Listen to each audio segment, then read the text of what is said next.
She was supposed to meet her new family that morning.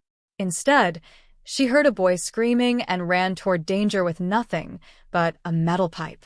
What she didn't know, the boy she saved was a mafia boss's only son. And by sunset the next day, the most dangerous man in the city had rewritten her entire future. The alarm on Myra's cracked phone buzzed at 6:47 a.m., 13 minutes before it was supposed to. She didn't care.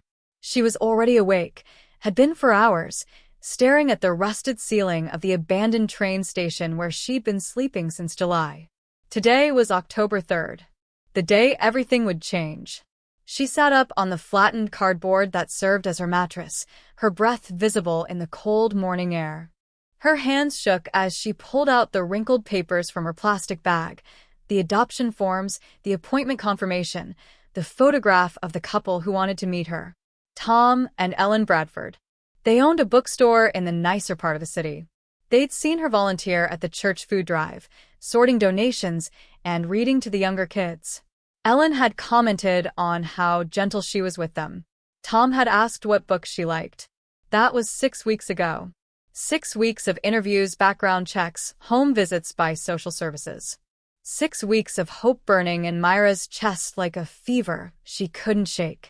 The appointment was at 9 a.m. sharp. The adoption agency was 12 blocks away. She had 2 hours. Myra changed into her cleanest clothes, a donated sweater with only one small hole, jeans that almost fit, and sneakers held together with duct tape. She brushed her hair with her fingers, wishing for the 100th time that she had a mirror. She wanted to look normal, stable, like a girl someone would actually want. At 7:15, she stepped out onto the empty platform. The October wind cut through her sweater, but she barely felt it. She rehearsed her answers as she walked. Why do you want to be adopted? I want a family. I want to go to school every day. I want to belong somewhere. What are your hobbies? Reading. I love reading. And I'm good at math. Where do you see yourself in 5 years? In college. Maybe studying to be a teacher. She'd practiced these answers so many times they felt like prayers. The streets were mostly empty at this hour. Delivery trucks, a few early commuters, homeless people she recognized from the shelter lines. Myra kept her head down and walked fast. She couldn't afford to get stopped, couldn't afford to run into anyone who might delay her. She was 8 blocks away when she heard the screaming. At first, she told herself to ignore it. Keep walking. This wasn't her problem. She had 73 minutes to get to the most important appointment of her life. But the scream came again. Younger this time, desperate. A kid. Myra's feet stopped moving before her brain could catch up.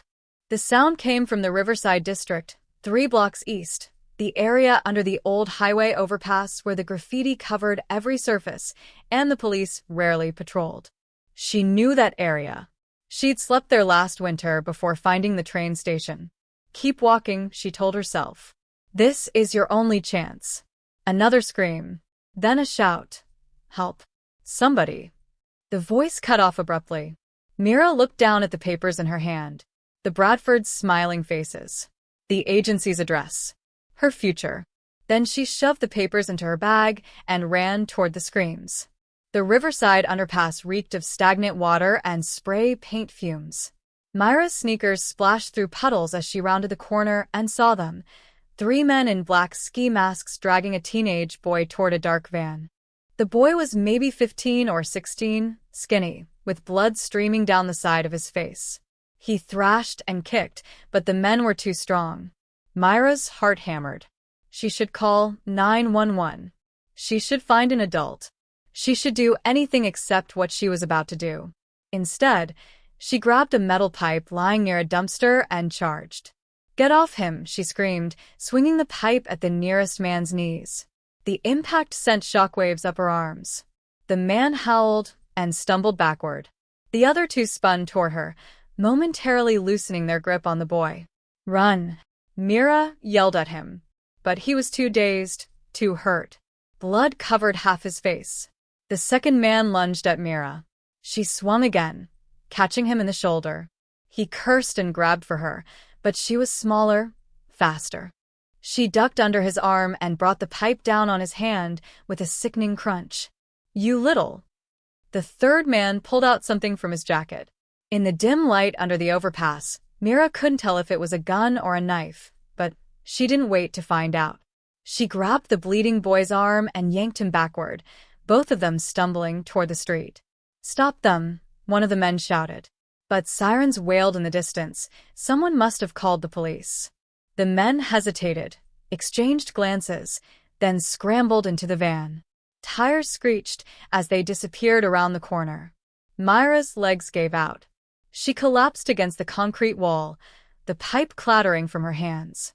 Her whole body shook. The boy slumped beside her, gasping. You saved. Are you okay? Myra's voice came out hoarse. Can you move? He nodded weakly, but blood was still pouring from the gash above his temple. Without thinking, Mira yanked off her sweater and pressed it against his wound. The cold hit her immediately, but she ignored it. What's your name? She asked, trying to keep him conscious. Alessio, he mumbled. My name is Alessio. Okay, Alessio. Stay with me. We need to get you to a hospital. She pulled out her phone. 8:17 a.m. The adoption meeting started in 43 minutes. The agency was 12 blocks west. The nearest hospital was 6 blocks north. Mira looked at Alessio's pale face, at the blood soaking through her sweater, at the way his eyes kept rolling back. Then she dialed 911 and gave them their location. She never made it to the meeting. The ambulance took 14 minutes to arrive. 14 minutes that felt like hours as Mira knelt beside Alessio, pressing her blood-soaked sweater against his head wound, watching his eyes flutter closed and forcing him awake again. Stay with me, she kept saying. Keep your eyes open. Tell me something. Anything. My father, Alessio mumbled, his words slurring. Need to. Call my father. We will. As soon as we get you help. But when the paramedics finally arrived, they took one look at the scene. The blood, the abandoned pipe, Myra's donated clothes, and their expressions shifted from concern to suspicion. What happened here? The older paramedic asked as his partner began examining Alessio. He was being attacked, Mira said quickly. 3 men in masks. They tried to kidnap him. And where are these men now? They drove away when they heard the sirens. The paramedic's eyes narrowed. You related to him? No, I was walking by and heard him screaming. He pulled out a radio. We're going to need police here. Panic spiked through Myra's chest. She couldn't talk to the police. Not today. If they held her for questioning, if they ran her information through the system, the adoption agency would find out. They'd cancel everything. She glanced at her phone. 8:31 a.m. 29 minutes until her meeting. Look, I really need to go, Mira said, backing away. He's safe now. You'll take care of him. Hold on. But Alessio's hand shot out, gripping her wrist with surprising strength. His eyes, though glazed with pain, were suddenly focused. Don't leave, he whispered. Please. They'll come back for me. Something in his voice stopped her. It wasn't just fear. It was certainty. Like he knew something she didn't. The paramedics loaded him onto a stretcher. Mira stood frozen, torn between running to her future and staying with this bleeding stranger who looked at her like she was the only safe thing in the world. Are you coming or not? The younger paramedic called from the ambulance. Mira looked at her phone one more time. 8:34 a.m. Then she climbed into the ambulance. The emergency room at County General was chaos. Crying children, elderly people in wheelchairs, someone screaming about chest pain. The nurses rushed Alessio through immediately, leaving Mira standing in the waiting area in her thin t-shirt, still shaking from adrenaline and cold. A police officer approached within minutes. He was young, maybe late 20s, with tired eyes and a notepad. You the girl who called it in? Mira nodded. I need to ask you some questions. Let's start with your name. Mira. Mira Chun. Age. 14. His eyebrows rose slightly.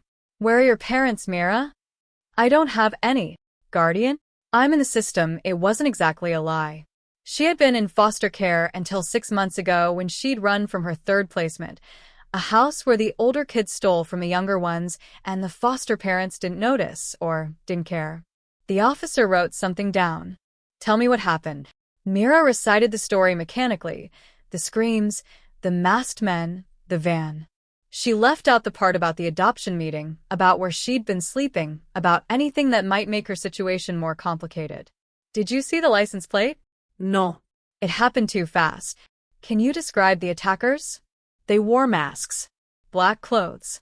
That's all I saw. And the victim. How do you know him? I don't. I just heard him screaming. The officer studied her for a long moment. You're wearing a shirt with blood on it. You claim you don't know this kid, and you jumped into a kidnapping attempt with a metal pipe. That's a pretty brave thing to do. Or a pretty stupid thing. Which is it? Mira met his eyes. Someone needed help. So I helped. Before he could respond, a commotion erupted at the emergency room entrance. Men in expensive suits strode in, 5 of them, moving with the kind of confidence that made everyone else instinctively step aside. They weren't doctors. They didn't work here. But somehow they owned a room. The lead man was older, maybe 50, with silver hair and a scar along his jawline. He walked straight to the reception desk. Alessio Marino. Where is he? The nurse stammered. Sir, I can't give out patient information. Find him. Now. Something about his voice made it clear this wasn't a request. The officer beside Mira straightened. Sir, I'm going to need you to. The silver-haired man turned, and his eyes landed on Mira. Specifically, on her blood-stained shirt. You, he said, crossing the distance between them in 3 strides. You were with my nephew? I found him. He was hurt. Where are the men who took him? Gone. They left when they heard sirens. The man's jaw clenched. He pulled out his phone and made a call, speaking in rapid Italian. Mira cotonli fragments. Trovare. Adesso. Tutti. When he hung up, he looked at her again, his expression unreadable. What's your name? Mira. Mira, you saved Alessio's life today. My family doesn't forget debts. Before she could respond, a doctor emerged from the treatment area. Alessio Marino's family? The men moved as one unit toward the doctor, leaving Mira standing alone with the police officer. She checked her phone. 9:47 a.m. The meeting was over. The Bradfords were probably already telling the agency they'd changed their minds. Her file would be marked, failed to appear. Unreliable. Mira walked out of the hospital without another word to anyone. She had saved a stranger's life and lost her own future in the same morning. The walk back to the train station took 2 hours. Myra's feet ached, her arms were numb from the cold, and her mind felt like static, white noise where thoughts should be. She kept replaying the moment in the ambulance when she'd made her choice. 26 minutes. That's all it would have taken to reach the adoption agency. 26 minutes that separated her old life from a new one. Now that bridge was burned. The train station looked different in the afternoon light, more pathetic somehow, more obviously abandoned. Mira climbed through the gap in the chain-link fence and made her way to her corner of the platform, behind the old ticket booth, where the roof still mostly held. Her cardboard mat was still there. Her plastic bag with her belongings was undisturbed. Everything exactly as she'd left it this morning when she'd been a girl with a future. She sat down and pulled out the adoption papers, now crumpled from being shoved in her bag. The Bradfords smiled up at her from their photo, Tom with his wire-rimmed glasses, Ellen with her kind eyes. They looked like the type of people who baked cookies on Sundays and asked about your day at dinner. Mira had imagined that life so many times. A real bed, a desk for homework, bookshelves, someone waiting when she came home from school. She crumpled the papers and threw them across the platform. Then she lay down on the cardboard and stared at the rusted ceiling until the tears came. She didn't make a sound. She'd learned years ago how to cry silently. But her body shook, and the tears wouldn't stop, and she felt like she was drowning. Eventually, exhaustion won. She fell asleep still wearing her blood-stained shirt. She woke to voices. Definitely saw her go in here. The boss wants her found tonight. Check everywhere. Myra's eyes snapped open. It was dark now, probably past midnight. Flashlight beams swept across the far end of the station. Her heart hammered. The masked men. They'd come back for her. She was a witness. Of course they'd come back.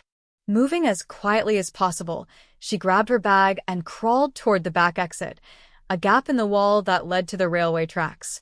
The voices grew closer. There. I see something. Mira ran. She jumped down onto the tracks and sprinted into the darkness, not caring about the uneven ground or the trash that littered the rails. Behind her, she heard shouts and the sound of people giving chase. Her lungs burned. Her legs screamed. But she kept running until she reached the underpass near Fletcher Street, where she knew there was a drainage tunnel that led to the river. She squeezed through the narrow opening and crawled through 3 feet of muddy water, her bag clutched to her chest. She emerged on the riverbank, gasping and shivering. The October night was brutal without her sweater. She pressed herself against the concrete wall under the bridge and tried to control her breathing. Footsteps echoed above her. Multiple people. Lost her. She can't have gone far. Keep looking. We've been at this for hours. Maybe we should. The boss said find her. So we find her. But they didn't sound like the masked men from this morning. Their accents were different, more local. And they weren't trying to be quiet. If they wanted to hurt her, why announce themselves? Mira stayed hidden for another hour, until the voices faded and the only sounds were the river and distant traffic.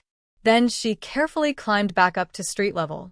The city looked alien at 2 a.m. Empty buses, closed stores, groups of people she instinctively avoided. She had nowhere to go. The train station was compromised. The shelters would be full by now, and besides, if people were looking for her, those would be the first places they'd check. She walked aimlessly, her wet clothes clinging to her skin, until she found herself outside St. Catherine's, the church where she'd volunteered at the food drive, where she'd met the Bradfords. The side door was usually unlocked for early morning services. Mira tried the handle and almost cried with relief when it opened. The church was dark and empty. She slipped into the back pew and finally allowed herself to stop moving. Her body hurt everywhere. Her teeth chattered uncontrollably. She pulled out her phone, 18% battery left. No messages. No missed calls. The adoption agency hadn't even tried to reach her. On impulse, she opened her email. One new message, sent at 10:23 a.m. From Pine Street Adoption Services. Subject, appointment no-show. Dear Mira, we regret to inform you that your scheduled meeting with potential adoptive parents Tom and Ellen Bradford did not take place due to your failure to appear. The Bradfords waited for 45 minutes before leaving. This no-show has been noted in your file. Given the significant resources invested in your case and the disappointment caused to the Bradford family, we will not be able to schedule further adoption meetings at this time. We encourage you to contact Child Protective Services for alternative placement options. Sincerely, Margaret Winters. Case Coordinator. Mira read it 3 times. Each time, the words felt more final. Failure to appear. Noted in your file. Will not be able to schedule further meetings. She'd saved a boy's life this morning. She'd stopped a kidnapping. She'd done the right thing. And she'd lost everything. Mira deleted the email, turned off her phone to save battery, and lay down on the wooden pew. The church was cold, but at least it was safe. At least she was alone. She closed her eyes and tried not to think about what happened next. Tomorrow, she'd figure out how to survive. Tonight, she just needed to make it to morning. Mira woke to the sound of the church organist practicing hymns. Sunlight streamed through the stained glass windows, painting colored patterns across the pews. For a moment, she forgot where she was and why. Then reality crashed back. She sat up, her body stiff and aching. Her clothes had dried overnight, leaving them stiff with dirt and river water. She probably looked like exactly what she was, a homeless kid who'd slept in a church. The organist, Mrs. Young, spotted her from the front of the church. Mira, is that you? Sorry, I'll go. Wait, honey. Are you all right? Mrs. Yang hurried down the aisle, her face creased with concern. You look terrible. When's the last time you ate? Mira couldn't remember. Yesterday morning? The day before. Mrs. Yang disappeared into the church office and returned with a granola bar and a bottle of water. Here. And there's a bathroom down the hall if you need to wash up. Thank you, Mira whispered. The food drive volunteers will be here at 10. You're welcome to stay and help if you want. Or Mrs. Yang hesitated. Didn't you have something important yesterday? You seemed so excited last week. The adoption meeting. Of course, Mrs. Yang remembered. She'd been one of the people who'd written a reference letter for Mira. It didn't work out, Mira said flatly. Oh, honey, I'm so sorry. Mira excused herself before Mrs. Yang could ask more questions. She cleaned up as best she could in the bathroom, scrubbing the dried mud from her arms, rinsing her face, trying to make her hair look less like a bird's nest. When she looked in the mirror, dark circles shadowed her eyes. She looked older than 14. She looked tired. But maybe she could still fix this. The adoption agency opened at 9. If she went there in person, if she explained what happened, maybe they'd understand. Maybe they'd give her another chance. It was a long shot, but it was the only shot she had. Pine Street Adoption Services occupied the second floor of a renovated brownstone in the good part of town. Mira had been there 4 times before, each visit filled with hope, each interview bringing her closer to the Bradfords. Now she climbed the stairs with lead in her stomach. The waiting room was empty except for a young couple filling out paperwork. They looked happy, excited. The way Mira had felt just yesterday. The receptionist, Sandra, glanced up and her expression immediately shifted. Mira. What are you doing here? I need to talk to Ms. Winters. Please. It's important. She's with a client. I'll wait. Sandra's lips pressed into a thin line, but she picked up the phone. After a brief, hushed conversation, she hung up. Ms. Winters can give you 5 minutes. Those 5 minutes turned into an eternity. Mira sat in the hard plastic chair, rehearsing what she'd say. She'd tell the truth, all of it. About the kidnapping, the hospital, the boy she'd saved. Ms. Winters seemed like a reasonable person. She'd understand. Finally, the office door opened. Margaret Winters stood there in a pressed suit, her graying hair pulled back in a severe bun. She didn't smile. Mira. Come in. The office was small but tidy, filing cabinets, a desk covered in folders, a window overlooking the street. Ms. Winters sat behind her desk and gestured for Mira to take the chair across from her. I assume you received our email, Ms. Winters said. Yes, but I need to explain. Mira, the Bradfords were very disappointed.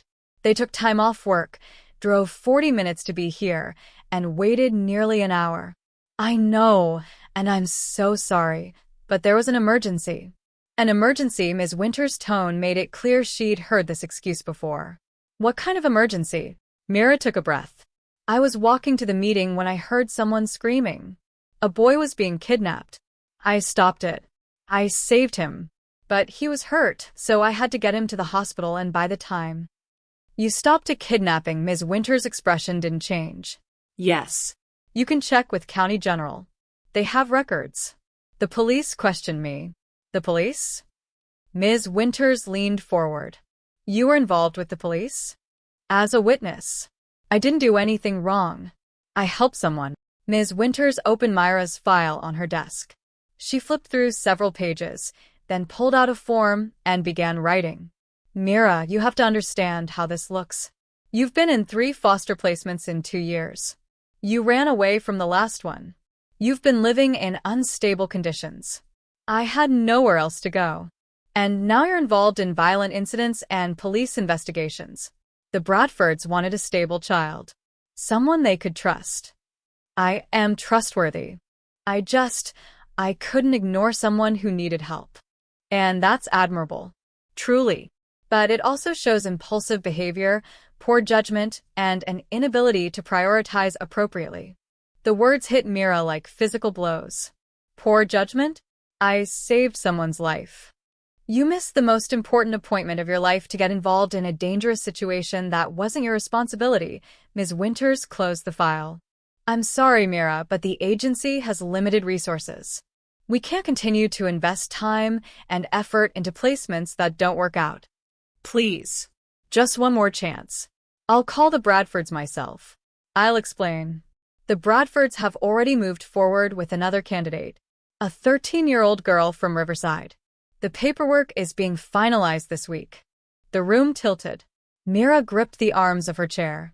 What about other families? There have to be other. Your file now has notations for chronic unreliability and involvement with police. Most families specifically request children without those red flags. Ms. Winters' voice softened slightly. I'm recommending you reconnect with Child Protective Services. They can help you find a group home situation until you age out of the system. A group home. Myra's voice came out hollow. Not a family. I'm sorry. I truly am. But sometimes we have to accept that circumstances work against us. Mira stood. Her legs felt shaky, but she managed to stay upright. Is that everything? Yes. I wish you the best, Mira. The door closed behind her with a soft click that sounded like finality. Mira walked through the waiting room, past Sandra who wouldn't meet her eyes, past the happy couple still filling out forms. She walked down the stairs and out onto the street where the October sun felt too bright, too cheerful for the end of her world. She didn't cry. She was too numb for tears. She just walked, with no destination in mind, because there was nowhere left to go. Mira spent the rest of the day wandering. She walked through parks where families played with their children, past schools where kids her age laughed with friends, through neighborhoods with houses that had porches and mailboxes and lives happening inside them. By the time the sun started setting, she'd walked so far her feet had blisters. She needed to find somewhere to sleep, but the train station felt dangerous now. Those men had found her there once. They could find her again. She ended up at the bus depot, a 24-hour station with security cameras and enough people that she could blend in. She bought a bag of chips from the vending machine with the few dollars she had left and sat in a corner, her bag clutched to her chest. Sleep came in fitful bursts between bus arrivals and departures.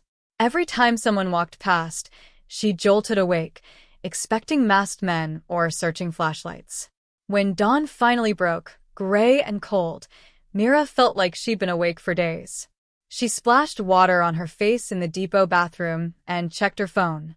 6:42 a.m. Wednesday morning. 48 hours since everything had fallen apart. She had $347 left. No plan. No future. The train station was the only place she could think to go. Maybe the men from the other night had given up. Maybe she'd just been paranoid. Maybe. She took the bus as far as her money would allow, then walked the last mile to the station district. The sun was just climbing over the buildings when she turned onto the familiar street. The chain-link fence, the graffiti, the abandoned platform. And the black cars. 3 of them, parked in a neat line outside the fence. Sleek, expensive sedans that didn't belong in this neighborhood. Myra's first instinct was to run. But then she saw the men standing beside the cars.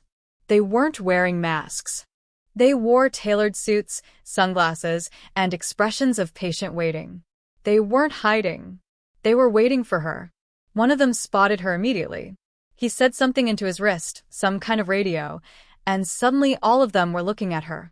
Mira took a step backward. The nearest man raised his hand in a gesture that was somehow both commanding and respectful. Miss Jen. Please. We mean you no harm. His voice was polite. Too polite. Who are you? Mira called out, keeping her distance. We work for Don Marino. He requests your presence. Don Marino. The name meant nothing to her, but the way the man said it, like it should mean something, made her skin prickle. I don't know anyone named Marino. Nevertheless, the Don wishes to speak with you. It's regarding Alessio. Alessio. The boy from the riverside. Is he okay? Despite everything, worry flashed through her. He's recovering, thanks to you. Please, Miss Chun. The Don is not a patient man, but he is a grateful one. He simply wishes to thank you properly.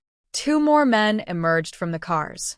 They didn't move threateningly, but their presence was clear. She wasn't being given a choice. Myra's mind raced.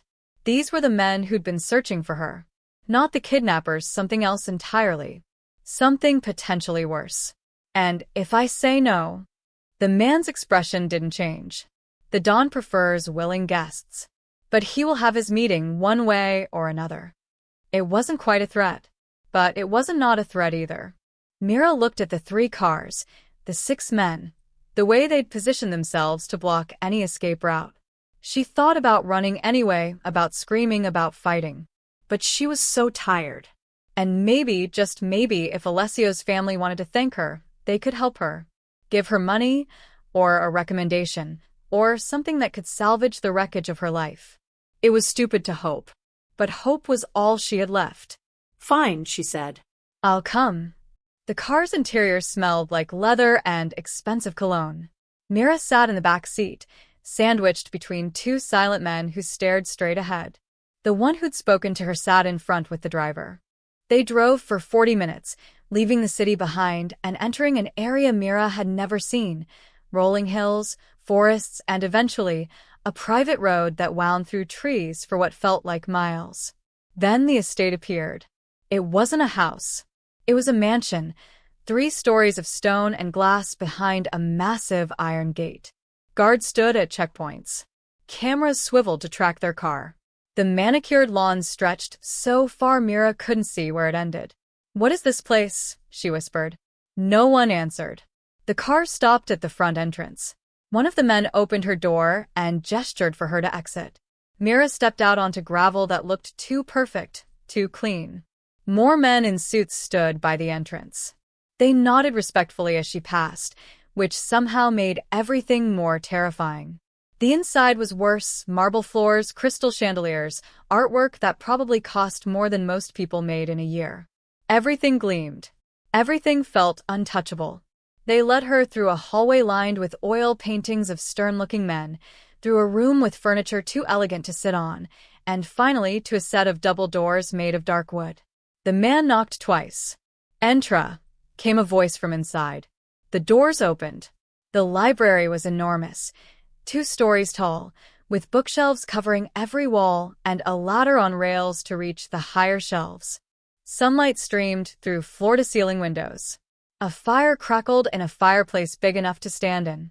And in the center of it all, standing with his hands clasped behind his back, was a man who made everyone else look small by comparison.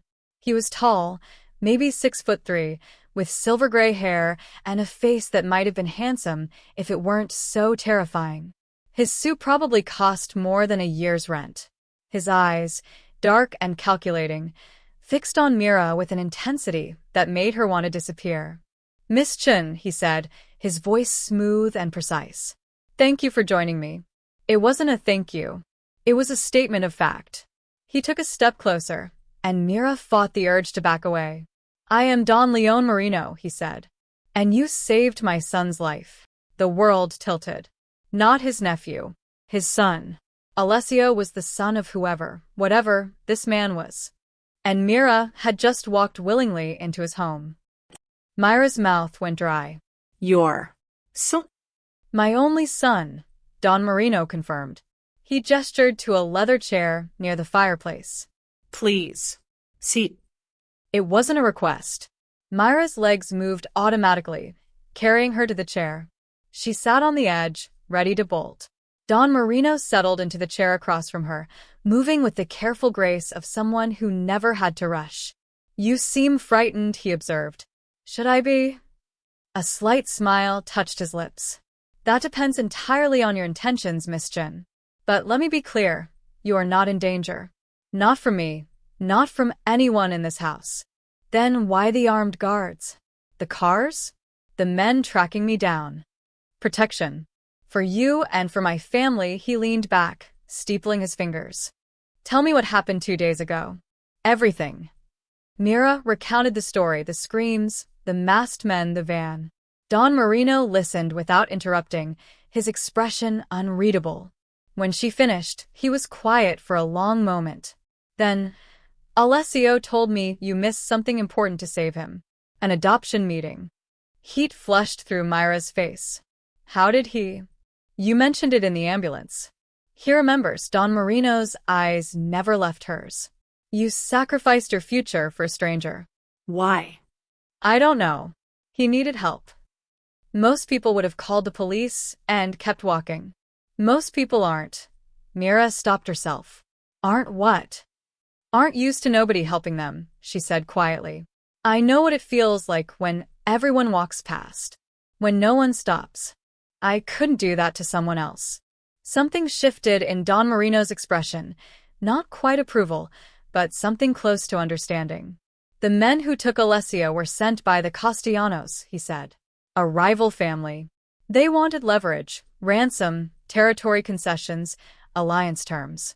A 14-year-old girl with a metal pipe destroyed 6 months of their planning. I didn't mean to.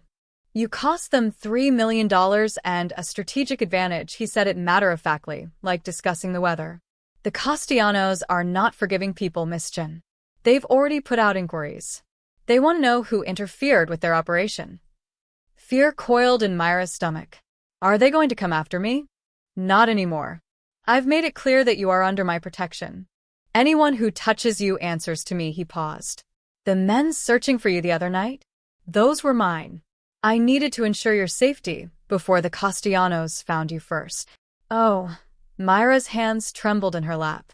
This was so far beyond anything she could handle. Rival families. Strategic advantages. Protection. You saved my son, Don Marino continued. In my world, that creates a debt. A blood debt. Do you understand what that means? Not really. It means I owe you something of equal value to what you gave me. Alessio is worth more to me than money, power, or territory. So I ask you, Miss Chen, what would you like in return? The question hung in the air. Mira thought about the adoption that fell through. The train station. The group homes Ms. Winters had suggested. The life she'd been living. I don't want to be involved in. She gestured vaguely at the mansion, the guards, everything. Whatever this is. I just want to be left alone. Left alone, he repeated. That's all. That's all. Don Marino stood and walked to the window, hands clasped behind his back. You understand that alone is no longer possible? The Castellanos know someone interfered. Even with my protection, they'll be watching. Waiting. So, what am I supposed to do? You could stay here. In the estate. You'd have your own room, security, anything you need. No. The word came out sharper than Mira intended. I'm not becoming part of this. Then what? I'll figure it out. I always do. Don Marino turned to face her. For the first time, something like respect crossed his features. You're either very brave or very foolish, probably both. A knock at the door interrupted them. One of the suited men entered and whispered something to Don Marino. He nodded, then looked at Mira. Alessio wants to see you. He's been asking since he woke up. Is he okay? 14 stitches, a concussion, and bruised ribs. But alive. Thanks to you, Don Marino walked to the door. Come. But understand, he doesn't know the full extent of what you sacrificed. I'd prefer to keep it that way. They walked through the mansion to a different wing. Don Marino opened a door to reveal a bedroom 3 times the size of the entire train station platform where Mira had been sleeping. Alessio sat propped up in bed, his head wrapped in white bandages, a laptop balanced on his knees. When he saw Mira, his face lit up. You came. I wasn't sure if they'd find you. Your father's people are very thorough, Mira said dryly. I'm sorry about that. But I had to make sure you were okay. He closed the laptop. The doctors said you saved my life. You stopped the bleeding until the ambulance came.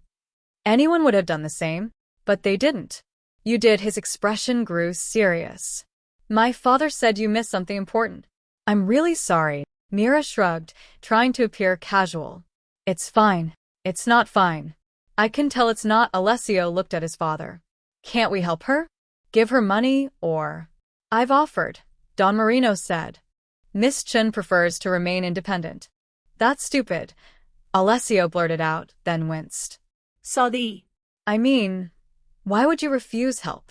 Because help always comes with strings attached, Mira said.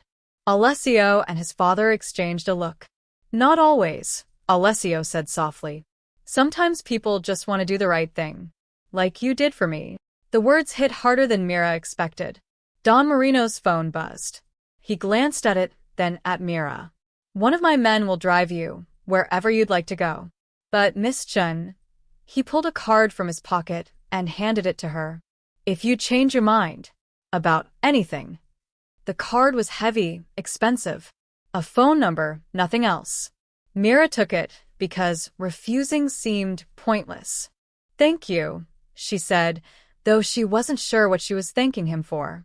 As she turned to leave, Alessio called out, Mira, will I see you again? She looked back at the boy in the massive bed, in the mansion with guards and secrets. I don't think so, she said honestly. But I hope you heal fast. Then she left, following the suited man back through the marble halls and out to the waiting car, the card burning like a promise in her pocket. Where to, Miss Chen? The driver asked as Mira slid into the back seat. She almost said the train station, but caught herself. She couldn't go back there. Not with rival families watching, not with Don Marino's men tracking her movements. Downtown library, she said finally. It was public, safe, and had bathrooms where she could clean up. The driver nodded and pulled away from the estate. Mira watched the mansion disappear through the rear window, then pulled out Don Marino's card. Just a phone number embossed in black ink. No name, no title. Like the people who mattered already knew who he was. She should throw it away. Nothing good could come from staying connected to whatever world Don Marino inhabited. Instead, she tucked it into her bag. The drive back took 40 minutes. The driver said nothing, asked nothing. When they reached the library, he handed her an envelope through the partition. From the Don, he said simply. Mira stared at it. I told him I didn't want. He knows. This isn't payment. It's necessity. The driver's voice was neutral. You can't survive on principle alone, Miss Chen. The envelope was thick. Mira opened it and her breath caught. Cash. Hundreds of dollars, maybe thousands. More money than she'd seen in her entire life. I can't take this. You already have, the driver gestured to the library. Be smart, kid. Use it wisely. Before she could argue, he drove away, leaving her standing on the sidewalk with an envelope full of money and a head full of confusion. The library was warm and quiet. Mira spent an hour in the bathroom, washing properly for the first time in days. She scrubbed her face, her hands, tried to make herself look less like someone who'd been living on the streets. When she emerged, she found an empty table in the back corner and counted the money. $3,000 in 50s and hundreds. Her hands shook as she recounted, unable to believe it was real. With this money, she could, what? Rent a room somewhere? Buy food that wasn't from vending machines? New clothes? She could survive. For a while, at least. But survival wasn't the same as living. Mira was putting the money away when her stomach growled, a sharp, painful reminder that she'd barely eaten in 2 days. She left the library and found a diner 3 blocks away, the kind with plastic menus and waitresses who looked tired but kind. She ordered soup and a sandwich, and when it arrived, she ate slowly, making it last. The food was nothing special, but it tasted like heaven. Can I get you anything else, hon? The waitress asked. No, thank you. Just the check. The bill was $1,250. Mira left a 20 and walked out, feeling strange about having money to spare. The afternoon stretched ahead of her. No meetings. No appointments. No purpose. She wandered through downtown, watching people live their lives. Office workers on lunch breaks. Parents pushing strollers. Everyone seemed to know where they belonged. Around 3 p.m., she found herself back at St. Catherine's Church. Mrs. Yang was locking up after the food drive volunteers had left. Mira. I was hoping I'd see you again. Mrs. Yang's face creased with concern. How are you holding up? I'm okay. Better than yesterday. Listen, I know it's not much, but the church has a small room in the basement. We usually use it for storage, but it has a cot and a space heater. You're welcome to stay there for a while. Until you figure things out. The offer was so unexpected, so kind, that Mira felt her throat tighten. Are you sure? Absolutely. Come on, I'll show you. The basement room was small and windowless, with concrete walls and a bare bulb overhead. But it had a cot with clean sheets, a space heater that actually worked, and a door that locked from the inside. It was the most privacy Mira had had in months. The bathroom's down the hall, Mrs. Yang said.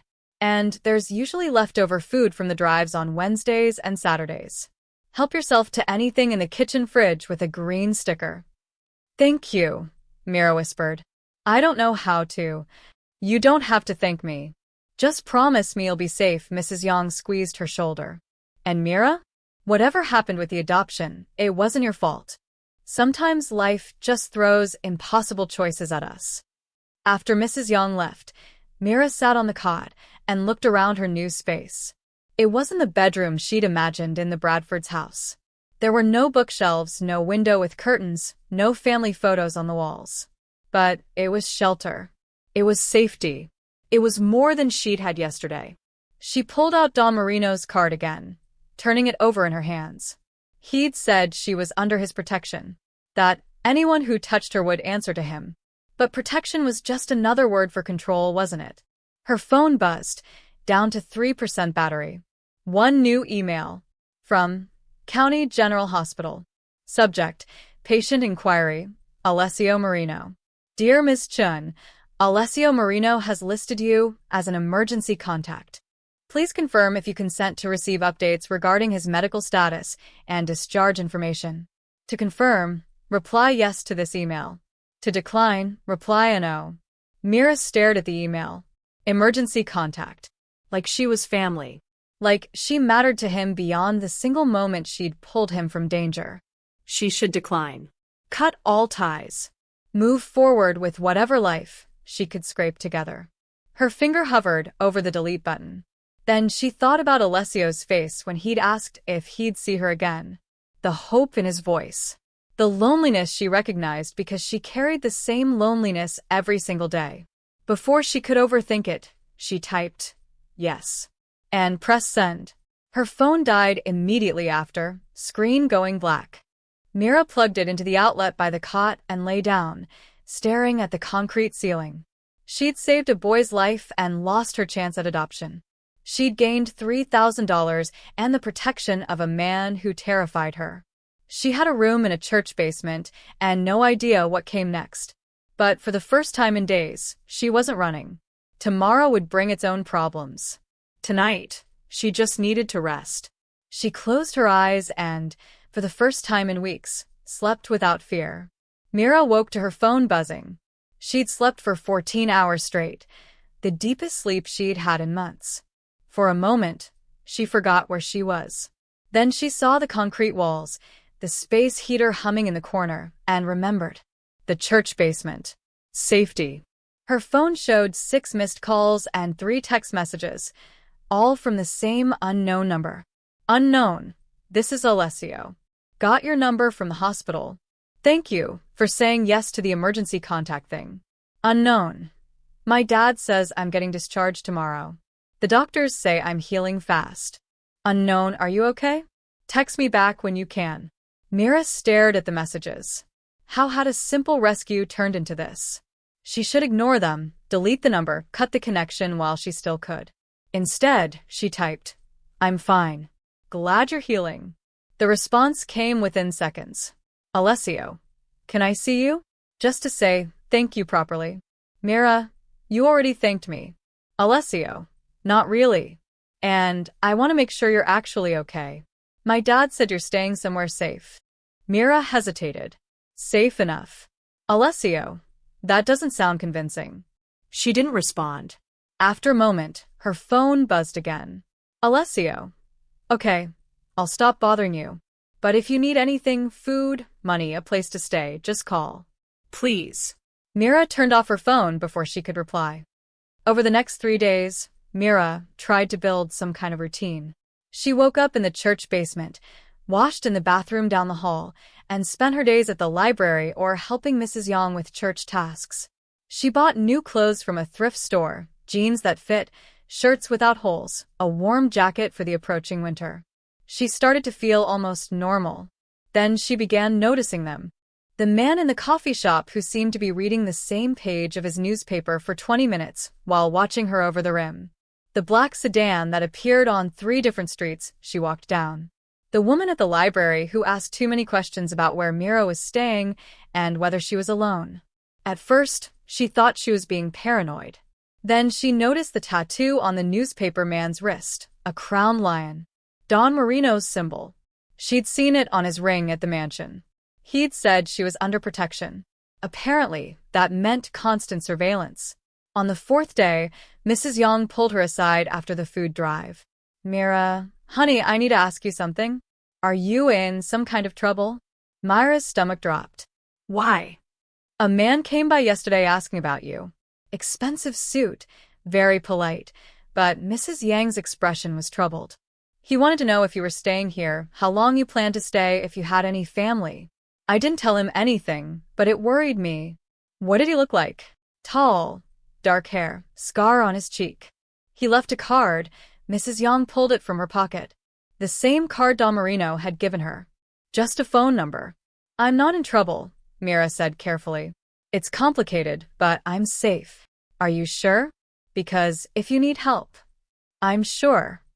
But she wasn't sure at all. The breaking point came on Saturday. Mira was standing in line at a food bank distribution center, waiting for the boxes of donated groceries they handed out every weekend. The line was long, mostly families and elderly people. She'd been waiting for 40 minutes when she heard the whispers. That's her. The one who saved the Marino kid. I heard she's under his protection now. Lucky girl. Myra's face burned. She kept her eyes on the ground, willing herself invisible. But the whispers continued, spreading through the line like wildfire. When she finally reached the front, the volunteer, a middle-aged man with kind eyes, handed her a box, then quietly added a second one. For later, he said softly. We take care of our own around here. I'm not, Mira started, but he'd already moved to the next person. She carried both boxes to the bus stop, feeling the weight of stairs on her back. The bus arrived late. Mira climbed on, found a seat in the back, and set the boxes beside her. She was 3 stops from the church when a group of teenagers boarded, 5 of them, maybe 17 or 18, wearing matching red bandanas. One of them spotted her immediately. Yo, that's her. The Don's pet. Myra's blood went cold. She kept her eyes forward, praying they'd leave her alone. They didn't. They surrounded her seat, blocking her in. What's it like? The leader asked, leaning close. Living under the Marino's wing? You their new mascot or something? I don't know what you're talking about. Sure you don't. He grabbed one of her food boxes and opened it, pawing through the contents. Nice haul. Bet the Don makes sure you eat good, huh? Leave me alone. Or what? You gonna call your Mafia boyfriend? The others laughed. One of them pulled out his phone and started filming. Look at this, he said to the camera. Little girl thinks she's protected. Thinks she's special. The bus driver glanced in the rearview mirror but said nothing. The other passengers looked away. Myra's heart hammered. She tried to stand, but the leader pushed her back down. We're not done talking. Then the bus lurched to a stop, not at a bus stop, but in the middle of the street. A black sedan had cut in front of them. 2 men in suits stepped out. One of them boarded the bus, walking with calm purpose toward the back. The teenager's bravado evaporated instantly. They stumbled backward, hands raised. We were just talking, man. Just talking. The suited man didn't say a word. He simply gestured to the door. The teenagers practically fell over each other, rushing to leave. When they were gone, the man turned to Mira. Are you hurt? No. Good, he picked up her scattered food boxes. Come with me, please. I can take the bus. The Don insists. The bus driver opened the doors without protest. Mira had no choice but to follow. As the sedan pulled away, she caught her reflection in the window, a 14-year-old girl surrounded by bodyguards, watched by strangers, trapped in a life she never asked for. Protection, she realized, was just a prettier word for prison. The sedan drove straight to the estate. Mira didn't argue. There was no point. Don Marino waited in the same library where they'd first met. This time, his expression was cold. Seat. Mira sat. This is the third incident in 4 days, he said. The Castellanos testing my boundaries. Street gangs thinking you're an easy target. And you, stubbornly refusing proper protection. I didn't ask for any of this. No. You asked to be left alone. But the world doesn't work that way, Miss Chen. You saved my son, and now everyone knows it. That makes you valuable. Valuable things get taken. So, what am I supposed to do? Live here? Become part of your organization? I'm offering safety. You're offering control. Mira stood, fists clenched. You put guards on me, without asking. You track everywhere I go. You show up at my church. That's not protection. That's ownership. Don Marino's jaw tightened. I'm trying to keep you alive. Maybe I don't want to live like this. Silence filled the library. Finally, Don Marino spoke, his voice quieter. Alessio would like to see you. He's in the East Garden. I should go. 5 minutes. Then my driver will take you wherever you want to go. But Miss Chen, he met her eyes. Think carefully about what you're refusing. Pride is expensive. Sometimes it costs everything. Mira found Alessio sitting on a stone bench surrounded by rose bushes. The bandage on his head was smaller now, and he looked healthier, though still pale. You came, he said, brightening. Your father insisted. He means well. He's just. Intense, Alessio patted the bench beside him. Please? Mira sat, keeping distance between them. I heard what happened on the bus, Alessio said. I'm sorry. That's my fault. If I hadn't. It's not your fault. None of this is your fault. Then whose fault is it? Because you saved my life, and now your life is falling apart, his voice cracked. The adoption, the people following you, everything. I ruined everything for you. The raw guilt in his voice caught Mira off guard. She'd been so focused on her own problems, she hadn't considered how Alessio might be feeling. You didn't ask to be kidnapped, she said quietly. And I didn't have to help. I made a choice. A choice that cost you everything. Maybe. But I'd make it again. Alessio looked at her, surprised. Really? Really? Because leaving you there would have cost me something else. Something I couldn't get back. They sat in silence for a moment, watching birds hop between the rose bushes. Can I tell you something? Alessio asked. Something I haven't told anyone. Okay. I'm failing school. All of it. Math, English, history, everything. He stared at his hands. I have dyslexia. Bad. The letters jump around. Words don't make sense. My tutors treat me like I'm stupid. My father hired the best teachers money can buy, and they all look at me like I'm broken. You're not broken. That's what everyone says. But then they get frustrated when I can't read a paragraph without making 10 mistakes. His voice dropped to a whisper. Sometimes I think the kidnappers did me a favor. At least when I was being dragged into that van, nobody cared if I could spell. Mira understood that feeling of being seen as defective, unwanted, not worth the effort. What if I helped you? She heard herself say. Alessio's head snapped up. What? With school. I'm good at that stuff. And I won't treat you like you're broken. You do that? After everything? I need something to do anyway. And your father's right about one thing. I can't keep living the way I was. The admission hurt, but it was true. Maybe we can help each other. Hope flickered in Alessio's eyes. I'd pay you. Obviously. Or my father would. No, Myra's voice was firm. No money. No debt. If I do this, it's because I want to. Not because your father bought it. Okay. Then. What do you want? Mira thought about it. Independence. Your father can keep his guards at a distance, but I choose where I live, where I go, what I do. I'm not his employee or his responsibility. I'm just someone helping his son study. Deal. Alessio extended his hand. Mira shook it. wondering if she was making a terrible mistake. 6 days later, Mira was beginning to think she'd made the right choice. She was still staying in the church basement. Don Marino had offered a dozen alternatives, but she'd refused them all. However, she'd accepted a used laptop for tutoring purposes and a phone with actual service. The guard stayed back, visible but not intrusive. And 3 times a week, she met Alessio at the public library downtown to study. Not at the mansion. Not in some secret mafia office.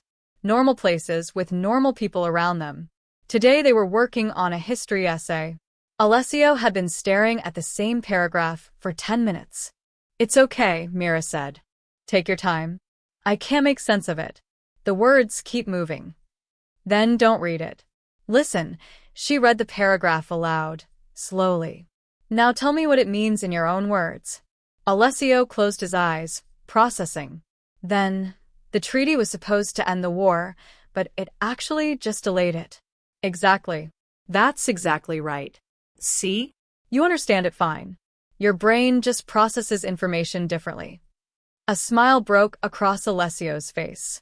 "My tutors never did that. Your tutors are idiots." He laughed, a real laugh that made other library patrons look over and smile. They worked for another hour. When they finished, Alessio walked her to the bus stop like he always did. "Same time Thursday?" he asked. "Same time." "And Mira?"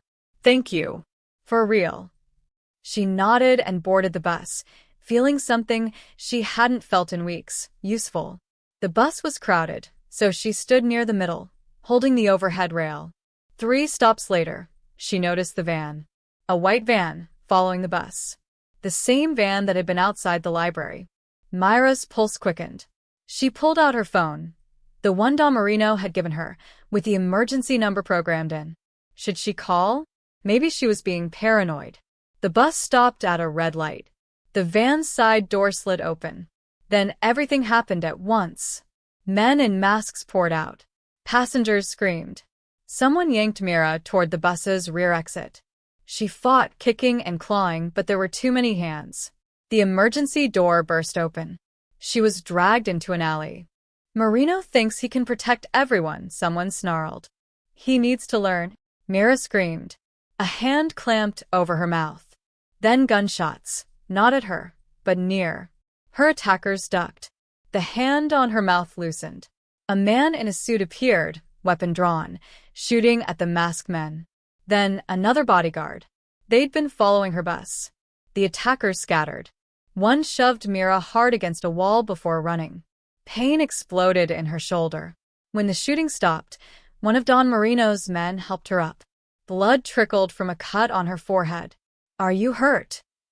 "I don't think so." Her legs gave out. The bodyguard caught her, already pulling out his phone. "We need medical. Target is secure, but injured. Sending location now."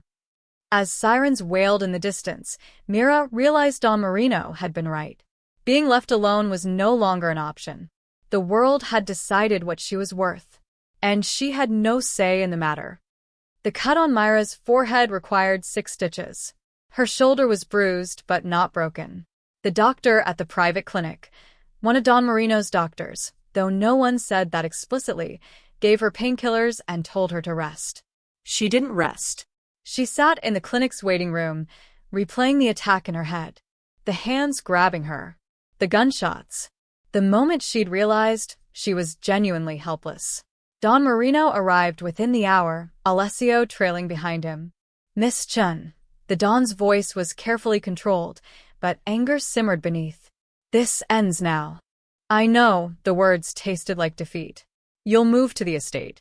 East wing, private entrance, your own space. Security will be." "No." Both Marino men stared at her. "No."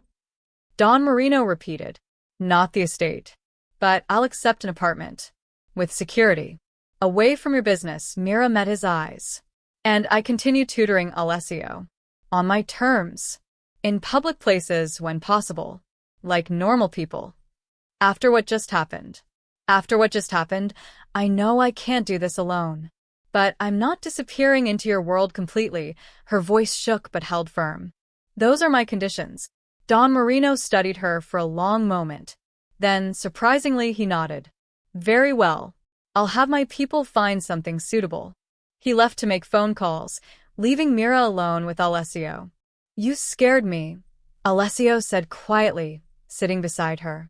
When I heard what happened, I thought he couldn't finish. I'm okay. You're not okay. None of this is okay, he twisted his hands together. This is because of me. Everything that's happened to you. Alessio. Let me finish. Please, he took a shaky breath. When those men took me, I was terrified. But when you showed up with that metal pipe, screaming at them, I'd never seen anyone do something like that. Risk everything for a stranger.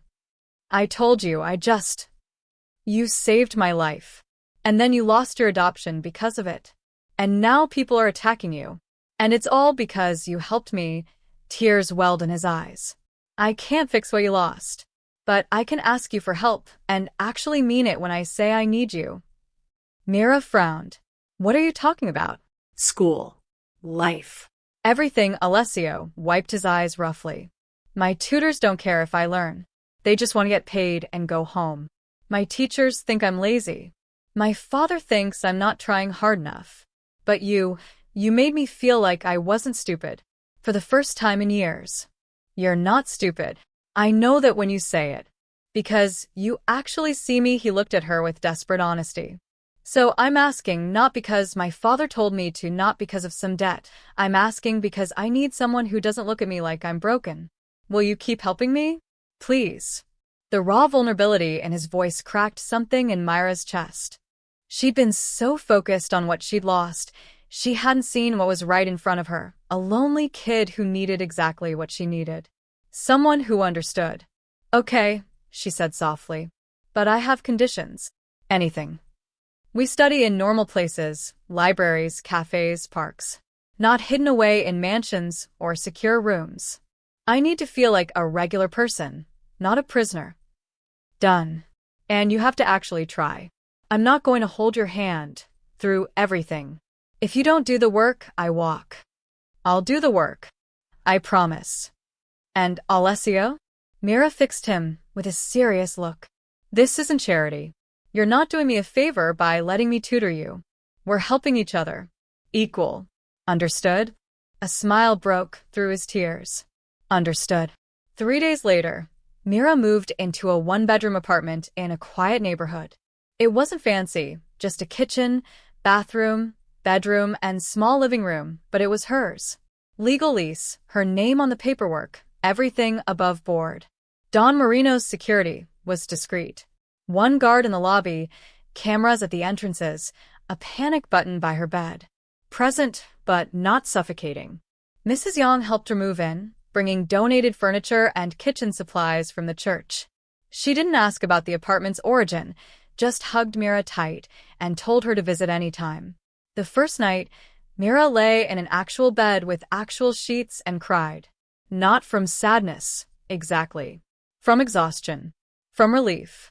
From the strange, dizzying reality that her life had completely transformed in less than 2 weeks.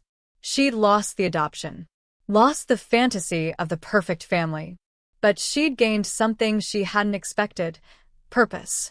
Independence. A strange, complicated friendship with a boy who needed her as much as she needed him. The next morning, she met Alessio at a cafe near his private school. He'd brought his math homework, 3 pages of problems he hadn't understood in class. My teacher explained it 5 times, Alessio said miserably. Everyone else got it. I just sat there feeling like an idiot. You're not an idiot. You just need a different explanation. Mira pulled out paper and a pencil. Forget what your teacher said. Let's start from scratch. She broke down each problem into simple steps, drawing pictures and diagrams. When Alessio got confused, she found new ways to explain. When he got frustrated, she reminded him to breathe. 2 hours later, he'd completed all 3 pages. By himself. I did it, he said, staring at his work in disbelief. I actually did it. You did. Because you're capable. You just needed someone to believe that. Alessio's eyes shone. Same time Thursday? Same time? As Mira walked home, past the discreet security guard, up to her apartment that she'd never imagined having, she realized something. She hadn't been adopted by the Bradfords. She hadn't gotten the life she'd planned. But somehow, in the wreckage of those broken dreams, she'd built something else. Not a family. Not yet. But maybe the beginning of one. A strange, unconventional, slightly dangerous beginning. But hers nonetheless. The tutoring sessions became routine over the following weeks. 3 times a week, Monday, Wednesday, Friday, Mira met Alessio at various locations around the city. Coffee shops, libraries, the park when weather permitted. Always public. Always normal. And Alessio was improving. His last math test came back with a B-, his highest grade in 2 years. His English teacher commented that his essay, while rough, showed genuine understanding. Small victories that felt monumental. But the arrangement still felt temporary. Fragile. Like it could shatter at any moment. That feeling crystallized one cold November morning when Don Marino called her directly. "Miss Jen, I need you to come to the estate. Today. Is Alessio okay?" He's fine. "But we need to discuss the terms of your arrangement with my son." The word terms made her stomach clench. "I'll be there this afternoon." A car picked her up at 2 p.m. The drive to the estate felt longer than usual, weighted with dread. When she arrived, Don Marino was waiting in his study, a different room from the library, darker and more businesslike. "Sit," he said, gesturing to a leather chair across from his desk. Mira sat, spine straight, ready for whatever was coming. "Alessio's grades have improved significantly," Don Marino began. His teachers are impressed. "More importantly, he's happier. More confident. That's your doing." "He's doing the work himself. Under your guidance," Don Marino leaned back. "Which brings me to the issue at hand. This arrangement, meeting in public places, minimal security, you living independently, it's become a liability. Alessio is learning better this way. Alessio is also the heir to everything I've built. The Castellanos haven't forgotten what happened. Neither have other families who see an opportunity." His eyes hardened. "Last week, there was surveillance outside that cafe on Morrison Street. 2 men with cameras recording everyone who came and went." Myra's blood chilled. "You think they were watching us?" "I know they were. My people removed them, but they'll send others. The more visible you and Alessio are together, the more vulnerable you both become." "So, what are you saying? Lock him away? Keep him isolated?" "I'm saying you need to accept reality. If you're going to be part of my son's life, you need proper protection. Real protection. I have security. A guard in your lobby and a panic button. That's barely adequate." Don Marino stood, walking to the window. "I'm prepared to offer you more. A room here at the estate. Full security detail. Financial support for anything you need." "In exchange for what?" "In exchange for nothing. This isn't a transaction, Miss Chen. It's common sense." Mira stood as well. "Every time someone offers me something for nothing, there are strings attached. Your world doesn't work on charity. My world works on loyalty and protection. You've earned both. By saving your son once, that's a pretty expensive debt. By saving my son," Don Marino turned to face her, "and then refusing every easy option since. You could have taken money and disappeared. You could have accepted comfort and security without question.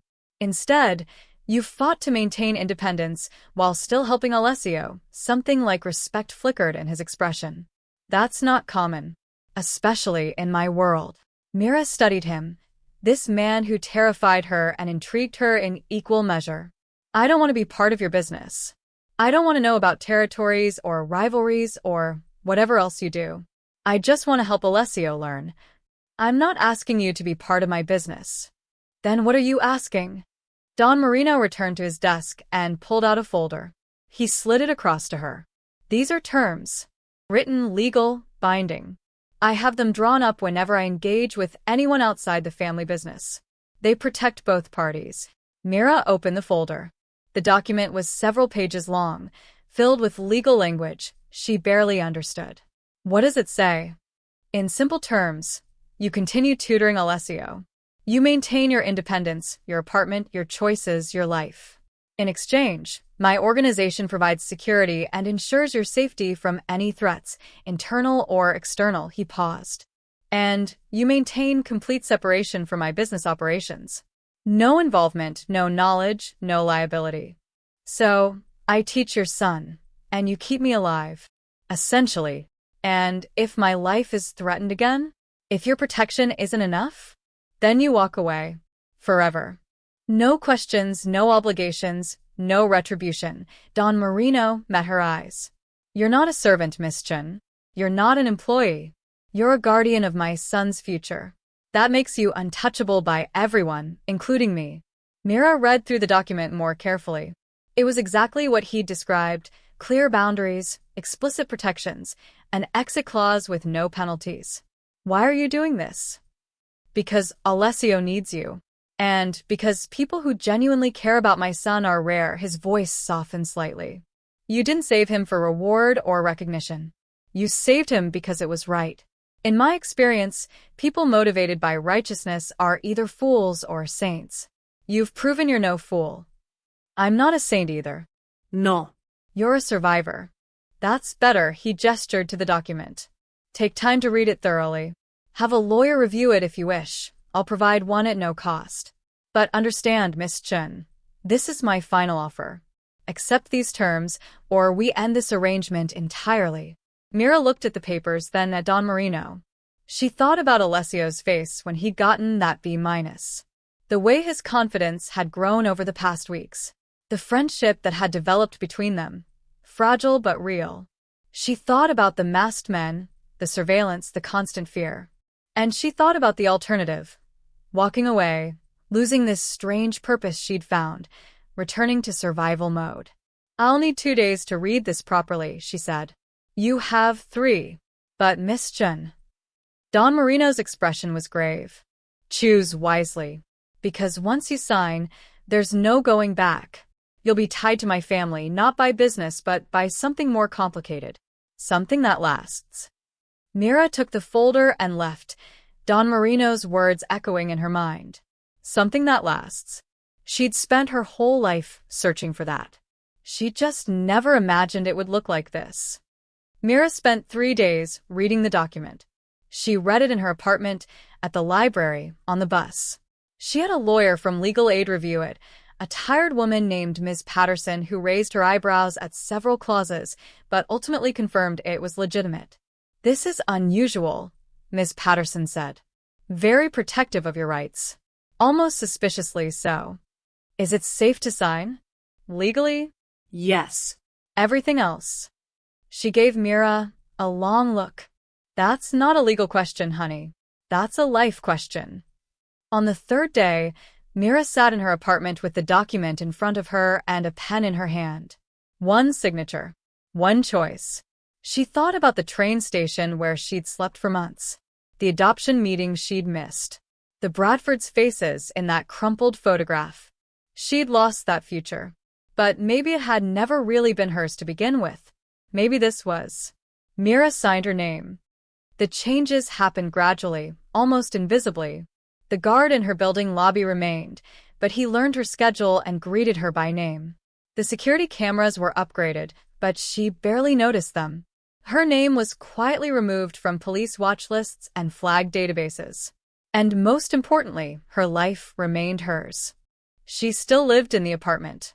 Still chose where to go, what to do, how to spend her days. The only difference was the knowledge that if something went wrong, help would come. It was a strange kind of freedom, conditional, complicated, but real. The tutoring sessions continued. Alessio's progress accelerated. By December, he was passing all his classes. By January, his English teacher submitted one of his essays to a school literary magazine. They're publishing it, Alessio said, bursting into their usual cafe table with the news. They're actually publishing something I wrote. Mira grinned. I told you. You're not broken. You never were. I couldn't have done this without you. Yes, you could have. I just helped you see it. But Alessio shook his head. No. You did more than that. You believed in me when nobody else did. Not even my father. As if summoned by the mention, Don Marino appeared at their table, an unusual occurrence. He typically stayed away from the tutoring sessions. Alessio. Mira, he nodded to them both. May I sit? They exchanged glances, then nodded. Don Marino sat with the careful formality of someone entering another person's territory. I wanted to thank you both. Alessio, your teachers tell me you've made remarkable progress. And Mira, he turned to her. My son is becoming the man I hoped he would be. That's because of you. It's because of him, Mira corrected. I just showed him a different way to learn. You showed him more than that. You showed him kindness without agenda. In our world, that's revolutionary. Alessio shifted uncomfortably. Dad. I know. I'm intruding on your time, Don Marino stood. I'll leave you to your work. But Mira, there's something I wanted you to have. He placed an envelope on the table. Mira eyed it suspiciously. What is it? Not money. Open it. Inside was a single document, an official letter on Pine Street Adoption Services letterhead. To whom it may concern. This letter serves to officially clear Mira Chen's adoption file of all previous notations regarding unreliability. After further investigation and witness testimony, we have determined that Ms. Chen's absence from her scheduled appointment was due to her intervention in a life-threatening emergency situation. Ms. Chen demonstrated exceptional character and judgment. Her file has been reinstated to active status for future placement consideration. Sincerely, Margaret Winters. Case Coordinator. Myra's hands trembled. How did you? I didn't threaten anyone, if that's what you're asking. I simply provided evidence. Hospital records, police reports, witness statements, proving what actually happened that day. Don Marino's expression was unreadable. You lost your future, because you saved my son. The least I could do was help you get it back. Tears burned in Myra's eyes. I don't understand. Why would you do this? If I get adopted, I can't keep tutoring Alessio. If you get adopted, Don Marino interrupted gently, you'll finally have the family you deserve. That's more important than tutoring sessions. Alessio grabbed her hand. He's right. You've given me so much. You deserve this. Mira looked between them, father and son, Mafia boss and heir, two people who'd somehow become part of her life in the strangest way possible. I don't know if I even want that anymore, she said slowly. The adoption. A different family. I've been thinking. Maybe I'm okay where I am. Are you sure? Don Marino asked. This reinstates your options. You're free to pursue any placement. I know. But freedom also means choosing to stay. Mira wiped her eyes. I have an apartment. I have purpose. She looked at Alessio. I have a friend who needs me. Maybe that's enough for now. The offer remains open, Don Marino said. Whenever you want it. No pressure, no timeline. After he left, Alessio and Mira sat in silence for a moment. You really meant that? Alessio asked. About staying? Yeah. I think I did. Good. Because I still need help with chemistry. And history. And basically everything. Mira laughed, a real, genuine laugh. Then we better get to work. 3 months later. The train station had been renovated and officially closed. Someone had bought the property and was converting it into artist studios. Mira walked past it one afternoon and barely recognized it. So much had changed. She was enrolled in public school now, actually attending classes, doing homework, being a regular teenager. She'd made a few friends, girls who knew nothing about her past and didn't need to. The tutoring sessions with Alessio continued, but they'd evolved into something more like friendship. They studied together, sure, but they also talked about normal things, movies, music, their shared frustration with algebra. Mrs. Yang still saved her leftover food from the church drives. Ms. Patterson checked in monthly to make sure everything was okay. Don Marino maintained his distance, but sent occasional updates about security concerns. Always information, never demands. The apartment remained hers. The boundaries held. The life she'd built stayed intact. One evening, Mira stood on her small balcony watching the sunset paint the city orange and gold. Her phone buzzed. Alessio. Got an A on my English final. An actual A. Mira, I never doubted you for a second. Alessio, liar. But thank you. Alessio, movie this weekend? Normal people stuff. Mira, normal people stuff sounds perfect. She pocketed her phone and smiled. She'd never been adopted by the bookstore couple. She'd never gotten that perfect family she'd imagined. But somehow, in the wreckage and chaos and impossible choices, she'd found something better. She'd found herself. Her strength. Her worth. She'd learned that family wasn't always blood or paperwork or chosen children in neat suburban homes. Sometimes family was a lonely boy who needed someone to believe in him. Sometimes it was a mafia boss who protected without possessing. Sometimes it was a church volunteer who offered shelter without questions. Sometimes it was built from broken pieces and second chances and the simple choice to show up, day after day, for people who needed you. Mira had missed her adoption meeting to save a stranger. And in doing so, she'd saved herself. Not from homelessness or danger or struggle. Those would always be part of her story. But from the belief that she was unwanted, disposable, alone. She wasn't adopted by a couple. She was chosen by fate itself. Because she'd chosen compassion over survival. And that made all the difference. The end.